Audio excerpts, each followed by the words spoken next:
దావీదు గారు పాపము చేసిన తర్వాత, పాపం నుండి క్షమాపణ పొందిన తర్వాత ఇంకా తన జీవితంలో పాపం ఎప్పుడు తిరిగి చూడలేదు. మీరు ఉదాహరణకి చేపని చూస్తే వల వేసేటప్పుడు ఏమంటారు, దాటిని ఎర్రలు వల కొండి వేస్తారు కదా, ఎర్ర గేలం వేసినప్పుడు దానికి ఆ కొండికి చిన్న మాంసం పెట్టి నీళ్ళలో వదులుతారు. వదిలినప్పుడు చేప కనబడేటప్పుడు ఎలా ఉంటుందంటే, అబ్బా మంచి ఆహారం దొరికింది అనుకుంటుంది చేప. కానీ అది చేప ఎప్పుడైతే తినడం ప్రారంభిస్తుందో, ఆ ముక్కులోకి ఆ వల ఎప్పుడైతే పడుతుందో పాపం పండిపోతుంది, తన జీవితం అయిపోతుంది. పాపం కూడా అలాగే ఉంటుంది. చూడడానికి ఎంతో ఆకర్షణకరంగా ఉంటుంది, చూడడానికి సుందరంగా ఉంటుంది పాపం. కానీ ఒక్కసారి పట్టబడితే మరణమే. జిగటగల దొంగ ఊబిలో నుండి నన్ను పైకి లెత్తావయ్యా,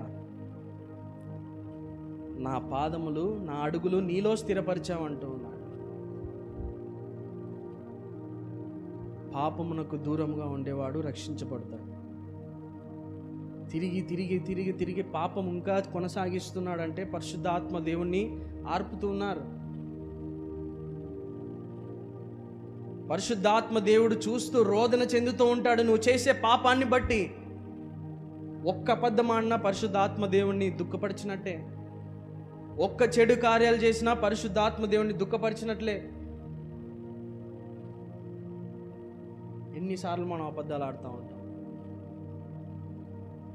దినచర్యలో ఇదొక పరిచర్య అయిపోయింది అందరికీ, అబద్ధం ఆడడం. ఒక్కసారైనా అబద్ధం చెప్పలేంది లైఫ్ గడవదు.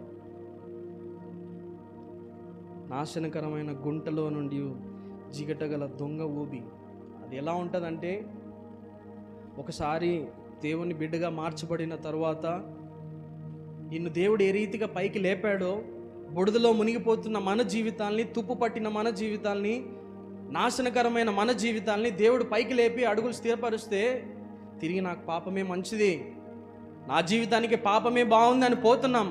తప్పిపోయిన కుమారుని జీవితాన్ని మనం బాగా పరిశీలన చేద్దాం. పాపం ఎలా చూపించిందంటే, డబ్బున్నంత కాలం పాపం అంత సుందరంగా కనపడింది. అందరూ సహోదరులు స్నేహితులు అందరూ ఉన్నారు. కానీ అదే వ్యక్తికి ఒక రోజు వచ్చింది, తన జీవితంలో పాపం పండి డబ్బు అయిపోయింది. అప్పుడు తండ్రి ఇండ్లు గుర్తొస్తా ఉంది.